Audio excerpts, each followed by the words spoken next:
Okay, ladies and gentlemen, my name is Cynthia Bossy. Most of you already know me. I'm the chick that comes into the lives and makes you all hungry. Today, we are going to do bacon cheeseburger meatloaf, Brussels sprouts. Yes, Sarah, we are going to make the world love Brussels sprouts today. And then we are going to do some roasted potatoes. So, as you can see, I've got most of my stuff gathered up. For those of you who don't know what this is the beater your grandmother used to use. Or maybe her mom. It's kind of old. Older than I am. I know that for sure. It's older than me. Oh, this is my beautiful mom. Mom, say hi.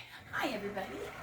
If you ever wonder where my sense of humor comes from, it's her fault. Totally her fault. All I right. claim that. There you go. So, ladies and gentlemen, let me take a pause here for just a second, and I will be right back. Thought. Is it going? Yes, it is going. All right. Ladies and gentlemen, I forgot to mention this, but we're doing dinner rolls today, too. So, I did bring my recipe because I don't have my handwritten recipe book, and I don't remember the whole stinking thing. The first thing you want to do for yeast rolls, these are yeast rolls. You got to have a cup of hot water, definitely, because you're going to dissolve yeast and sugar and shortening in this hot water. Your first thing, always your water, shortening, and sugar first. That's what your yeast eats. If it doesn't have food, it doesn't make your food. If it doesn't have food, it doesn't grow. No, and we want yeast to grow, and we even want it to fart. Okay, because I'm just going to be real with you. The bubbles in your yeast rolls. Yeast are bacteria. Those bubbles come from their butt. What delicious butt. So we gotta have 2 tablespoons of shortening. If I were you guys, I would definitely level them off. My little whisk here is perfect for digging into measuring. So unlike my last video where I didn't talk and forgot that my sound was on, so you guys got to hear Ghostbusters, you'll notice I don't have any background noise this time, and I'm actually talking. Well, that might be a good thing or a bad thing. You guys let me know. You may have preferred it when I was quiet. Well, you get that from your mother. Because I do live videos all the time, so. Right. Get off of there. Alright, so my hands are clean. They're not clean now, but they were clean, so I do that. It's always a good idea to have a clean rag or paper towels with you to wipe stuff like that off your fingers. Thank you, Mom. You're welcome. Alright, now we're going to get that in there and we're going to mix that up. Get off. Go in the water like you're supposed to. Next thing you want, you're going to want 3 tablespoons of sugar. If your water isn't hot enough to melt your shortening, pop it in the microwave for a few seconds because you really need your shortening melted. So we've got 3 tablespoons of sugar.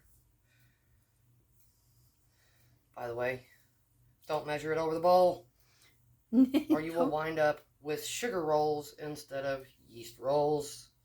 And that's only good for cinnamon rolls. That wasn't quite a tablespoon. Well, they also had more than a tablespoon in a couple of them. My measurements are not exact. They're lucky I'm even using recipes. You know how I learned to cook. A dash of this, a dash of that, enough.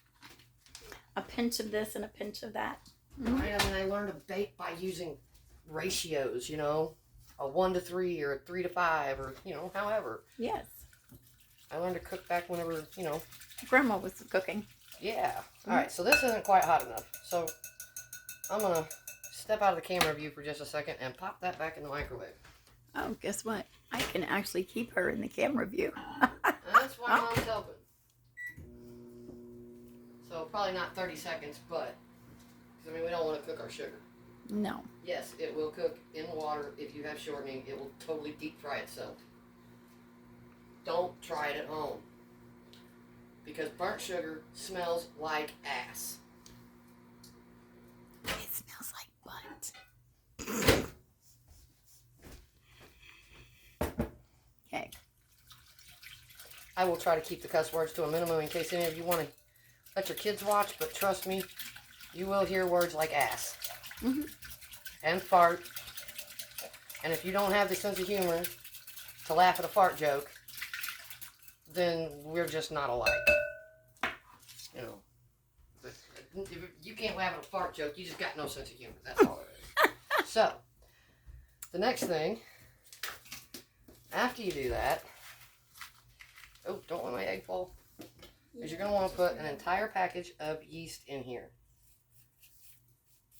Rapid rise or active dry will both work. Rapid rise just means that it rises faster, so you have to work faster. But unless you want to be here 4 hours waiting on your rolls to rise, don't use traditional yeast. There are all kinds of quick bread recipes out there. I love homemade bread. I love quick bread recipes. Stir that in. And with the active dry or the rapid rise yeast, it will dissolve fairly quickly and you will start getting that foaminess. Now, the second step, and this is important, because you want that egg all over in your mixture before you're done. It's easier to beat the egg before you start adding the flour. So you beat the egg. Just like beat the crap out of the egg. It's not going to hurt the egg. Beat the egg. Beat that little sucker up. There you go. That's better. Now, well, you know what I did forget? What? Did you turn the oven on? No, you No. don't turn the oven on. Oh, there it is. The handy dandy spatula.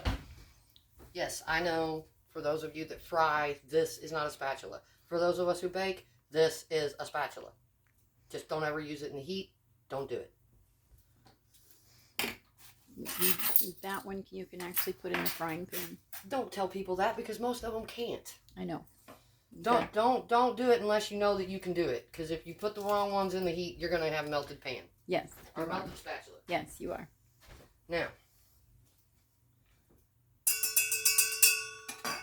our flour, do not add it all at once. Do not do it. How much do you need? So, what you do, you're going to need 2.5 cups, or 2 1/4 cups. No, you do not have to sift it. This is not one of those fancy recipes. So you're going to do a cup at a time.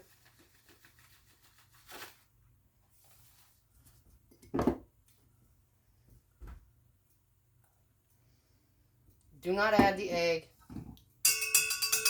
until you get to the last addition of the flour. It's going to look really runny at first.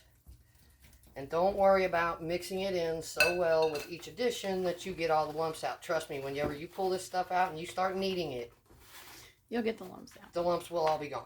Yep. Ooh, I'm making a little bit of a mess. That's okay. That's okay. It'll probably be on my face before we're done. There we go.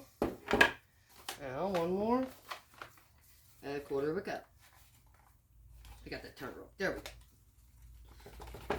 So there was probably a 1/4 cup measurer in the drawer, but that's okay. No, that's about a 1/4 cup. All right.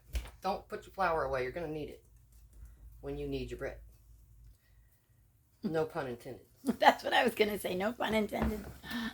All right. Now, it's okay to use your whisk up until this point. After this point, leave the whisk alone. It will only frustrate you and you will wind up throwing it. Trust me. Well, maybe you won't, but I do. Alright, so put your last flour in, put your egg in, and then you're going to put your teaspoon of salt in. And you're going to do this as quickly as possible because the whole time you're doing this, you must remember your little buddies in there are working, coming alive, and farting. And you do not want to lose all of that good gas. Because this, trust me, ladies and gentlemen, is good gas. Not the kind that comes out of your boyfriend's butt. Or your girlfriend. Because trust me, ladies fart. They don't fluff. They fart. Mm-hmm. If you see him in the background, that is my mom's husband, my stepdad, Paul. He's going to be one of the people lucky enough to enjoy this dinner tonight. And he tolerates mine and my mom's craziness, for which he should probably get a Medal of Honor. Truthfully. Mm-hmm.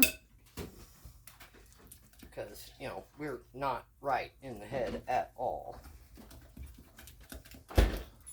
pretty sure the only way I get tolerated is because I cook. He give you a thumbs up on that one. Well, that's because he knows I'm right. And like I said, I'm pretty sure the reason people tolerate me most of the time is because I do this. I don't mind cooking for them. Oh, that batter's nice and warm. That's going to be good. Mm-hmm. All right, now comes the important part. So, you see, this is why you use a glass bowl. Because as your bread rises, you do not want to let it rise more than half again. So whatever this is, double it. You see it better in this pan, in these kind of bowls. Because what you want to do is while it rises, you want to take a nice clean cloth. Yes, you want it to be cloth because you do want this to be able to breathe. You don't want it to get a bunch of condensation in it and have water drops on top of it, or you will ruin your bread. And you simply set it to the side. So we're going to set it off camera. All right. Now, is there anything you need me to rinse while you're doing this? If you want to rinse these. Okay. Because I think I'll need the measuring cup again. Okay. I can get that. Now, second thing, because this is going to take a little bit more time, we are going to do this. I'm going to step off camera real quick, and I'm going to wash my hands. Because I'm about to handle meat. Wash your hands before and after. Seriously, if you're ever in my kitchen and you mess with meat and don't wash your hands, I will smack you with a frying pan. Right there is some really nice warm soapy water. Yep. We're going to get our mitts washed and get all that stuff off of it. Okay. Ladies and gentlemen, I will be right back. I don't know why I keep calling y'all ladies and gentlemen. You're just as crazy as I am, but I'm trying to be nice. Mom, shut up. I know you're laughing somewhere. And here's a clean towel. There you go. Now, this one, Jimmy, I hope you watch this, Mr. Ghost Quest, because you seemed to like this recipe when I brought it up. And I thought it sounded delicious too, so we're going to do it. Alright. Now, hands clean. Here, if you will allow me 1 second. Yes, I shall. Two. You're actually right. I should have done that anyway, because, you know, keep your workspace clean. That's what moms are for. She's nice to assist me. And she really is, because, again, I'm crazy. I'm not the best person to be around when you want normal. Because I'm not that one. Alright, so, we've got 3 pounds of meat. I will let you do what you're doing, and I'll be right back. Alright. Did you say there were some measuring cups in the drawer? Yes, Here we go. These will work. there's one. I don't think I'll need any And more. if you need any more, here's Oh, the big one? Yep. I'll bring these out too. Why not? Alright. So for 3 pounds of meat, this really is a ratio. So you're going to want 1 cup of breadcrumbs for every pound of meat. Now, some people will do it less, some people will do it more. The reason you need that much is because you're also putting in 3 eggs. Those breadcrumbs have got a lot to absorb. So, and yes, you can do these homemade. Yes, I normally do. No, I did not want to do it today because I like good food, but I'm not always, you know, super cook. And if you want, and I'm going to because I'm not normally used to using these, you can go with 2 instead of 3. See how that works out, and you can always add more. Now, before I add my eggs, I generally like to add my spices. This is bacon cheeseburger. Cheeseburger's got to have mustard. So, ground dry mustard. And coffee. Yes, we have coffee too. Fantastic, we have coffee. We have coffee. So, I usually do... Alright, yep, you're still good. We're going to do about 3 teaspoons of the dry mustard. It's okay if you get a little more in there. It's alright, I promise. It ain't gonna hurt nothing. Whoa. Right, well, that was like a whole lot. We don't need that 3rd teaspoon. I think we got it. I think you did. Okay, now, I normally use fresh onion, but my stepdad onions don't agree with him, so instead of fresh onion, I'm gonna use onion powder. Oh, normally I would dice up. Yes. Normally I'd dice up a nice sized onion. You know, about enough to fill your hand if you're doing this. But again, I want him to be able to eat it, so we're going to do onion powder. Because for some reason, it's the fresh onion that just kills him. I think it's more the And I usually do the same amount of don't know. teaspoons for each of my spices. So that would be 3, a teaspoon of each spice per pound of meat. Salt and pepper is to taste.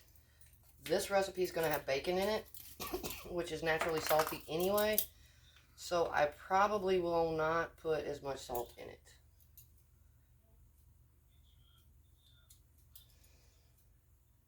Now you see why I say don't worry about there being too much liquid. Trust me, it will not be.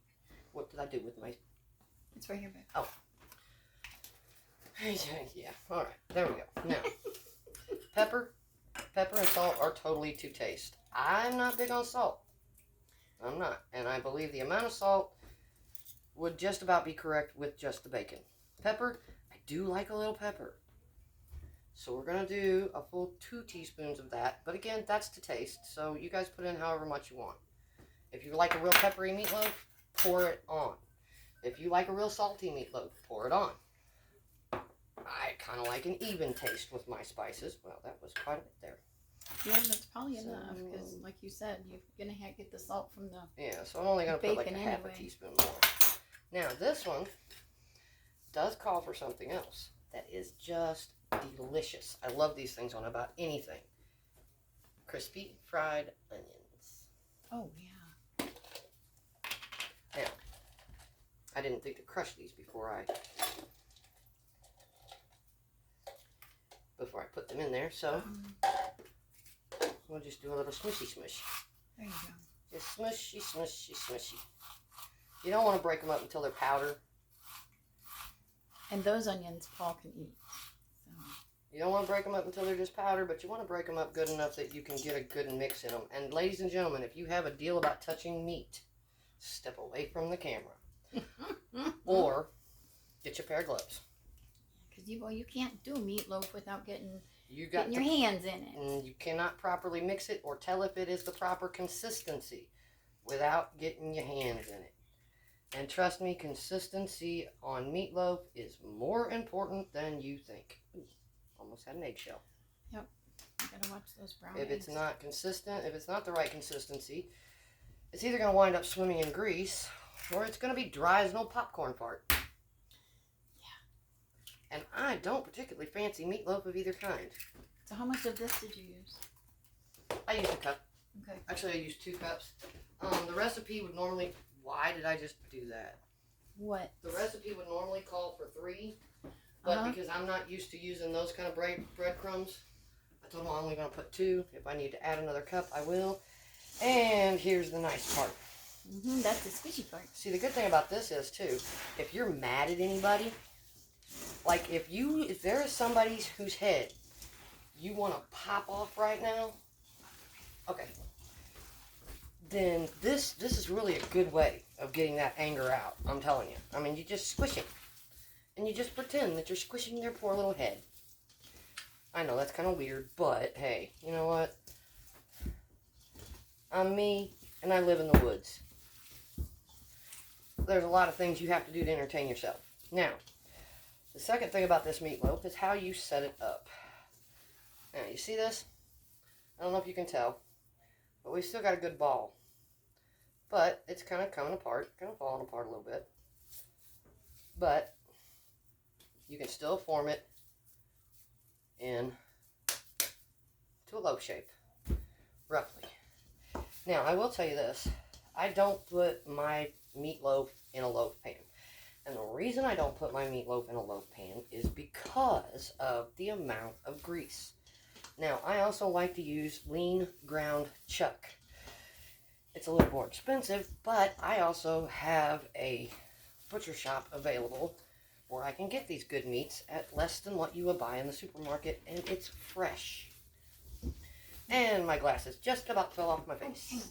You want to grab them? I don't really need them. I came in just in time. I don't actually need them right now.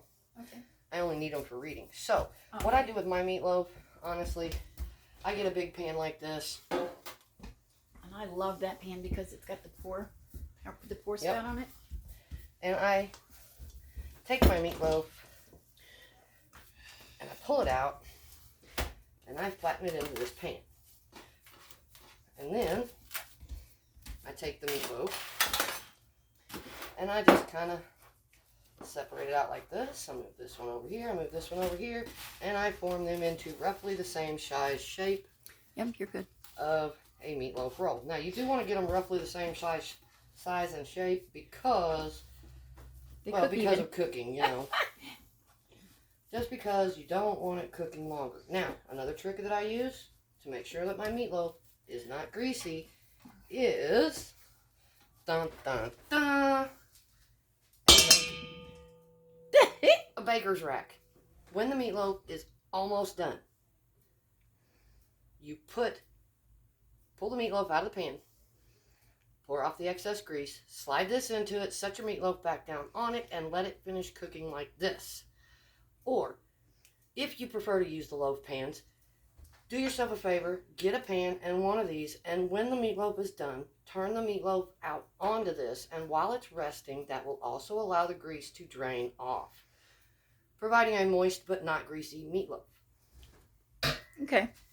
I learned that little trick. Right. Well, I learned that little trick because guess what? I had a rack and I didn't like grease. So I thought, well, cookies dry on a rack. Cookies, you know, they do good on racks. So why wouldn't a meatloaf drain on a rack? Right. What kind of sauce are you going to use with that? Any kind? No. Okay. That's good to me. Now. Just asking. I've done that. That's what somebody else might ask too that's watching. I've done that, but then I got ahead of myself. Because you see, there was a step I almost forgot. You guys are probably asking by now, but wait a minute. This is supposed to be bacon cheeseburger meatloaf. Oh, that's right. So I don't need to wash that yet, do I? Not yet. Okay. So this is where you really get messy. And I wish I had some parchment paper. Actually, Mom, you have parchment paper. Good. Yes, Could you grab me a sheet of that now that I'm actually thinking about it? And yes. Before I get any further, jeez. I'm not even going to edit this out because you know what? You guys can just watch this bumbling load of bloopers here. Pretend it's America's Funniest Home Videos. Okay, so yes, I do have some. Yeah, I just need a piece long enough to run on that.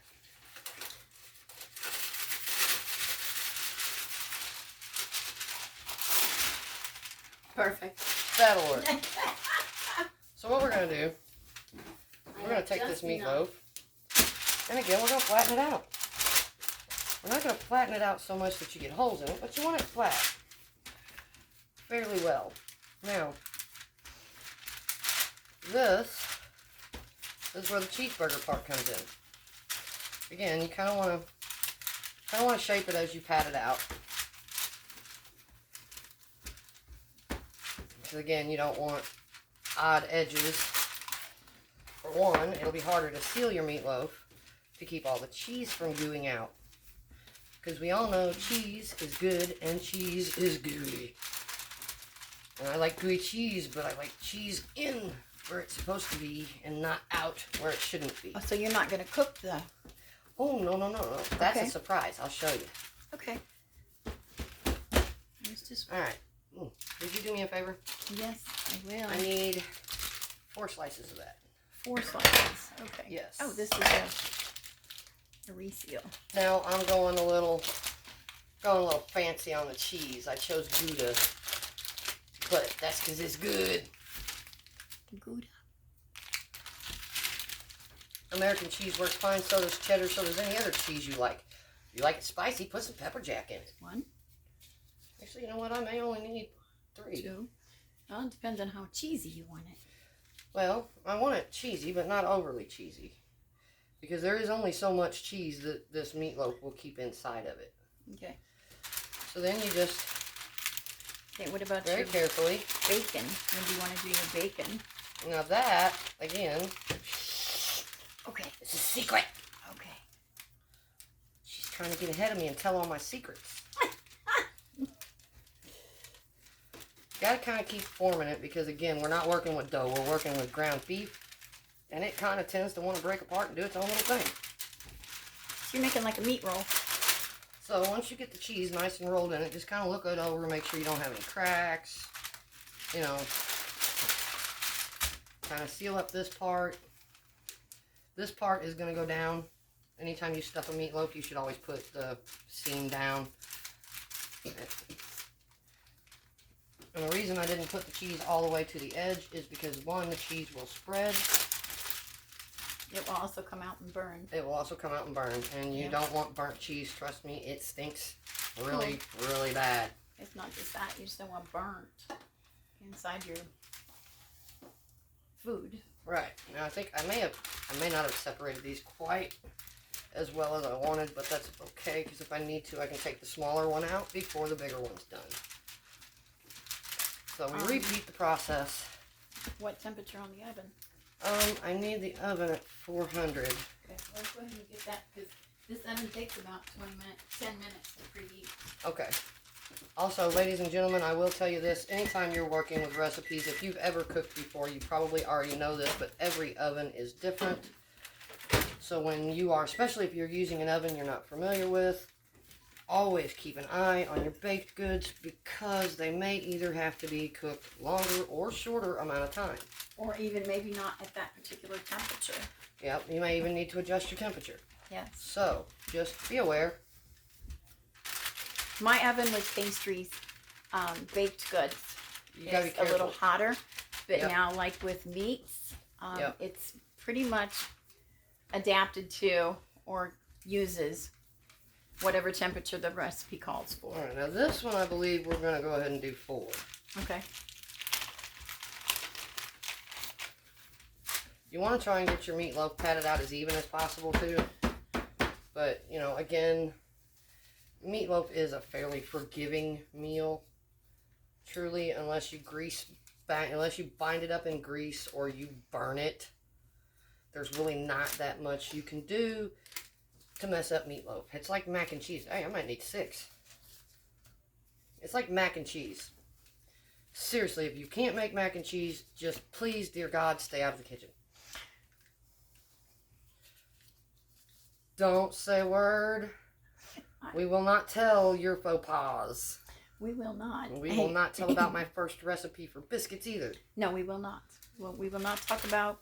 No, we will not talk about that. Because all of those mistakes led up to this. That's right. So you got to burn a few biscuits, baby, until you learn to cook. That's right. Or I should say, you're going to burn a few biscuits, baby, while you learn to cook. It's going to happen. Yeah. It is. It's kind of like the mystery of why the first batch of cookies always burns. I have no idea why, but... I don't know, but they always do. Yeah. I mean, I'm not joking. The first batch of cookies always burns. Why? It gets cooked at the same temperature as every other batch. It's got the same ingredients as every other batch. But for some reason, that first round of cookies always burns. Well, you know what? I'm pretty sure why I've got some fat birds, because the birds usually wind up getting the burnt cookies. Luckily, I only do that once or twice a year, so... Because, you know, I'm not big on feeding animals people food, but once or twice a year, it's okay. They sing for me. They are pretty. They're not being chased off by my cat, because apparently my cat is afraid of birds, especially woodpeckers. Oh, yeah. But that's because Max apparently messed with a woodpecker that didn't feel like being messed with, and what I heard was a cat row, and I got to see a bird chasing my cat across the yard. Okay, that one is a little bit thicker, so we're just going to kind of smush it down a little bit. We don't really want it touching the sides of the pan. Not completely smushed up against. Yeah, because 1, it'll come out easier if it's not touching the side of the pan. 2, doing it this way also makes a better crust around it. Like, if you like that crust around a meatloaf, cooking it like this allows all of this to get a crust. Right. So, wash hands again, ladies and gentlemen. Do not do anything until you wash your hands. I swear if you do, I'll beat you. That is my #1 rule. Cleanliness and do not cross-contaminate. You don't mess with one meat and then go to another meat and then go to another meat. Don't mess with meat and go to something else until you wash your hands. Especially if you're working with chicken and seafood. Those are 2 of the biggest cross-contaminators, are chicken and seafood. Oh my gosh, yes. And don't forget, while you're doing all of this, to periodically check at. Give them a look at how well that's rising. That is almost double. Yep. So don't forget to periodically check in on your bread. That's lovely. Now that we've got the meat I will put the cover back on the bread. Yeah. Now that we got the meatloaf, we can get it out of the way. Now, I would let the meatloaf rest for a little while. It gives time for the flavors to really kind of work a little bit. Well, you can do that while your oven is preheating. Yep. So So at this point, again,